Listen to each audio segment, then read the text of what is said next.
Hello tout le monde, c'est Ava. Coucou tout le monde, c'est Charles.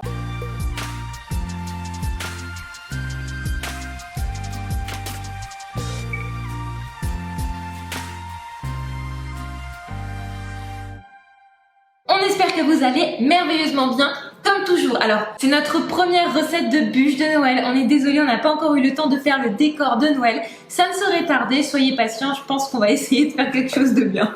C'est pas notre méga fort la déco, mais on va faire un effort quand même. Peut-être une petite guirlande. Aujourd'hui les amis, on va faire la première recette de bûche de l'année. La période arrive, on commence à penser au cadeau de Noël, même si on sait pas trop comment ça va se passer cette année. Peu importe, il y a quelque chose qui sera présent, c'est la bûche. La bûche de Noël, peu importe si on est tout seul à la maison ou pas, on pourra avoir une bonne bûche de Noël. Cette année, on a lancé un concept sur notre chaîne YouTube qui visait à reprendre les snacks industriels qu'on aimait le plus, les Ferrero Rocher, les Kinder Bueno, etc. On a fait des vidéos là-dessus et vous avez adoré ça. Et on s'est dit, on va le faire pour les bûches. C'est pourquoi aujourd'hui, on va vous faire une bûche façon Ferrero Rocher. Alors, qu'est-ce qu'il va y avoir dans cette bûche? Eh bien, à la base, il y aura un petit croustillant au praliné, une bûche roulée à l'intérieur avec un biscuit pâte à choux, un praliné noisette et une ganache au chocolat. Des morceaux de noisettes pour donner le croustillant du Ferrero Rocher et une mousse, les amis. Une mousse. On a créé une mousse. C'est The Mousse, ok? The Mousse noisette, chocolat au lait, machin, un glaçage rocher avec ces éclats de noisettes. Vraiment, on va essayer de refaire un visuel de Ferrero Rocher. Comme on avait fait lors de la revisite du Ferrero Rocher. Ça va être une bûche qui va sortir du commun. Alors si ce programme vous plaît, vous nous mettez dès maintenant un pouce en l'air pour lancer cette saison des bûches et on peut partir dans la fête. On va commencer dès maintenant avec la ganache montée. Dans un premier temps, vous faites torréfier à 150 degrés au four toutes vos pesées de noisettes. Pendant environ 30 minutes. Voilà, vous voyez qu'elles sont bien grillées et on va pouvoir passer maintenant à la recette de ganache montée. Vous hydratez votre gélatine dans l'eau bien froide pendant environ 15 minutes au réfrigérateur et à côté de ça, dans une casserole, vous allez faire chauffer le lait jusqu'à légère ébullition. Vous retirez la casserole du feu et vous versez ce lait sur la partie de noisette torréfiée que vous devez mettre dans la ganache montée. Vous mixez le tout au mixeur plongeant jusqu'à ce que ce soit bien homogène, vous laissez infuser pendant environ 10 minutes. Dans un cul de poule, vous mettez le chocolat fondu avec la pâte de noisette, le chocolat au lait et le chocolat noir. Et vous allez verser en 3 fois votre lait infusé aux noisettes en ayant laissé les morceaux de noisettes. Donc vous émulsionnez en 2 ou 3 fois, peu importe, l'idée c'est de faire des petits cercles au centre du cul de poule pour bien incorporer la préparation.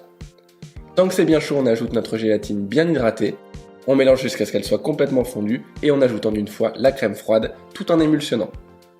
On va terminer l'émulsion si vous avez l'occasion de le faire avec un mixeur plongeant pour parfaire l'émulsion.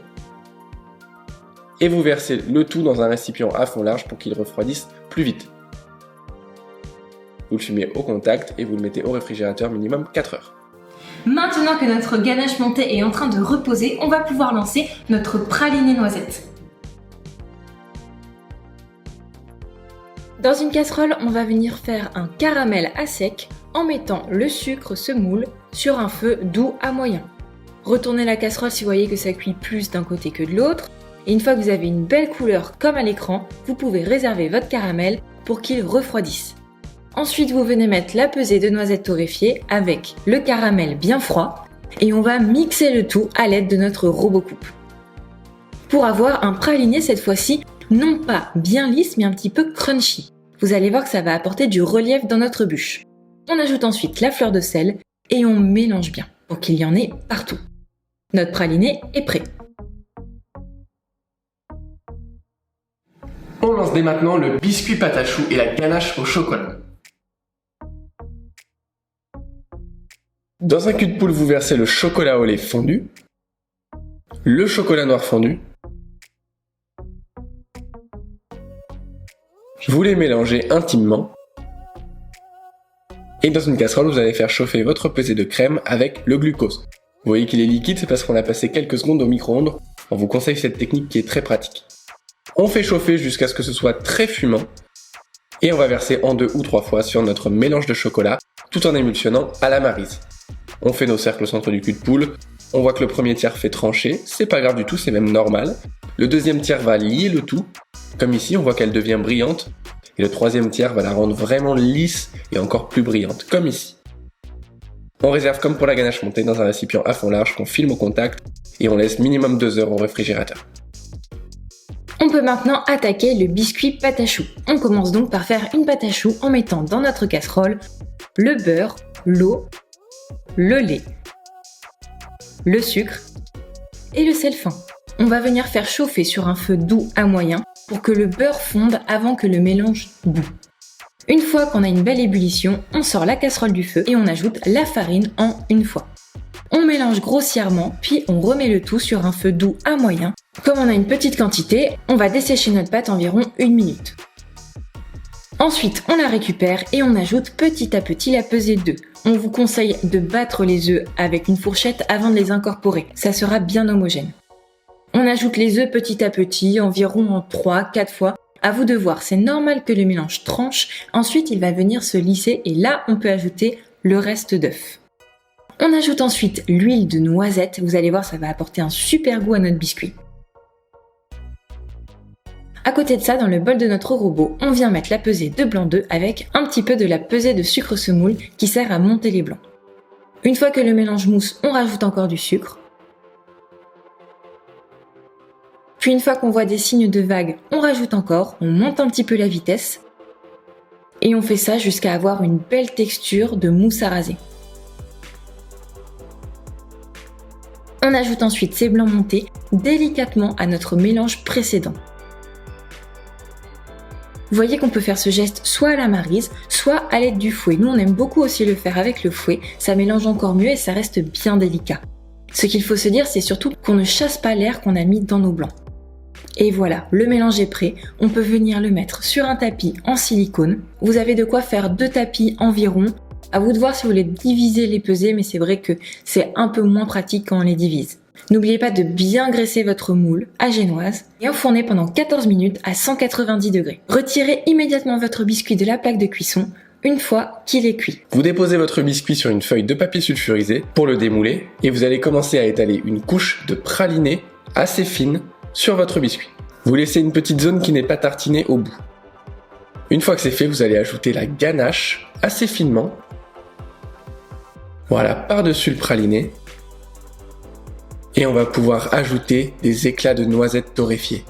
Bien généreusement, ça va ajouter du croustillant à la dégustation, ça va être génial. On roule notre biscuit et regardez bien la technique pour le serrer. Avec une corne, on force bien pour avoir une forme bien ronde. Et on le met au congélateur pendant toute une nuit.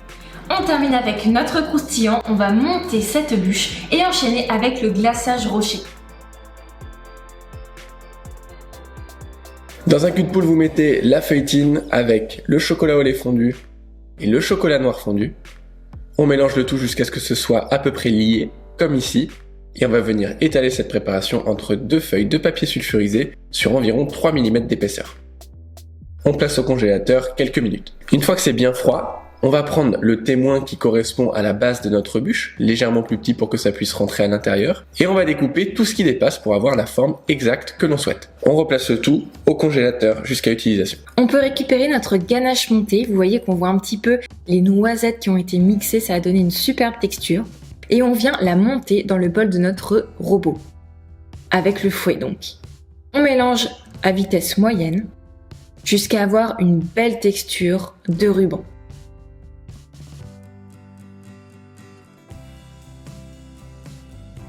Ensuite, dans notre moule à bûche, on vient mettre de la ganache montée au fond et sur les côtés. On lisse bien à l'aide d'une palette. Alors vous utilisez le moule que vous souhaitez, bien évidemment. Faites juste attention aux quantités que vous faites.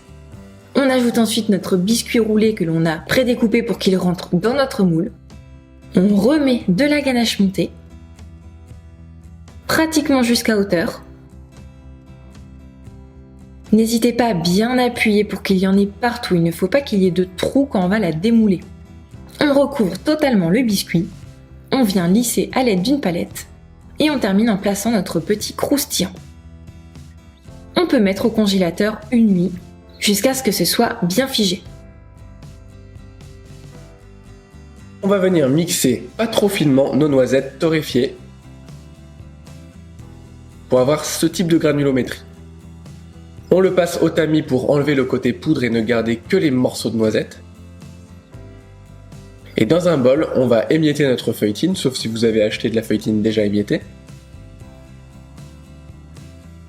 Voilà, assez finement, comme ici à l'écran. On y ajoute notre chocolat au lait fondu, notre huile de noisette et nos éclats de noisette. On mélange le tout et on obtient un joli glaçage rocher. Il ne nous reste plus qu'à terminer cette bûche avec la décoration façon Ferrero Rocher. On vous retrouve juste après pour la dégustation. On récupère notre bûche, on peut alors la démouler, vous voyez qu'elle est bien figée.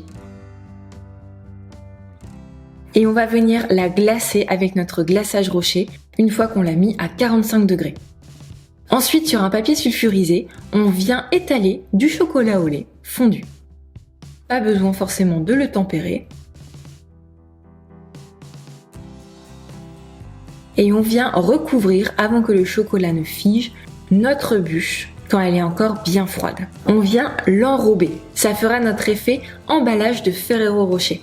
On la place quelques minutes au réfrigérateur jusqu'à ce que l'on puisse retirer le papier sulfurisé.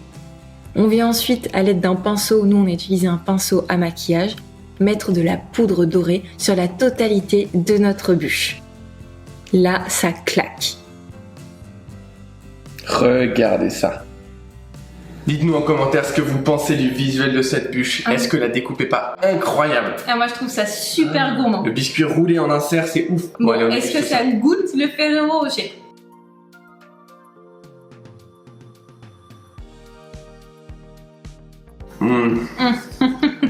Cette bûche est excellente. Alors, bon, ça fait un peu prétentieux vu que c'est nous qui l'avons inventée, mais je vous assure qu'elle est excellente. Non mais honnêtement, avec la petite noisette qui est croquante sous la dent, la ganache au chocolat, cette ganache montée qui vient alléger de tout. Enfin, il n'y a pas de ganache montée dans un vrai Ferrero Rocher, ni un biscuit pâte à choux, mais ça apporte vraiment quelque chose pour faire une bûche et je trouve qu'en bouche, on retrouve le goût du Ferrero Rocher. Moi, je l'ai retrouvé à 100%. Je crois que c'est la meilleure bûche que j'ai mangée de ma vie. Je vous conseille largement de la faire à Noël. Vous allez faire un massacre. Les gens qui, depuis quelques mois, sont dans une ambiance maussade à cause de tout ce qui arrive, et ben là, ils vont tout oublier en une bouchée. Ça va faire l'unanimité. Vraiment, refaites-la pour Noël et vous nous direz ce que vous en avez pensé. Alors, vous n'êtes pas obligé de faire la décoration avec le brillant. Vous pouvez tout à fait laisser juste un glaçage rocher. Ce sera super. C'est vrai, vous faites juste le rouler. Vous mettez du glaçage rocher par-dessus sans la ganache montée. C'est top. Hein. C'est pas un souci. On vous le rappelle, mais mettez un pouce bleu en bas si vous avez aimé cette vidéo. C'est gratuit, ça vous prend pas beaucoup de temps et nous, ça nous aide énormément dans notre travail. Et aussi, abonnez-vous et appuyez sur la petite cloche pour ne pas louper les prochaines vidéos. Mais on vous rappelle qu'on est avec vous tous les mercredis à 16h et tous les dimanches à 11h. Vacances ou pas vacances, confinement ou pas confinement, on est là avec vous. Pour les plus passionnés d'entre vous, ceux qui veulent passer le meilleur Noël possible, on a une très bonne idée pour vous. Ça se passe dans la description, ça s'appelle notre Solidarity Pack. C'est un mélange de plusieurs vidéos extraites de nos ateliers virtuels, c'est 100% gratuit. Vous avez énormément d'informations techniques très poussées, très avancées. Faites-vous plaisir et téléchargez ça dans la description. On vous embrasse et on vous dit à bientôt pour une superbe recette. Ciao.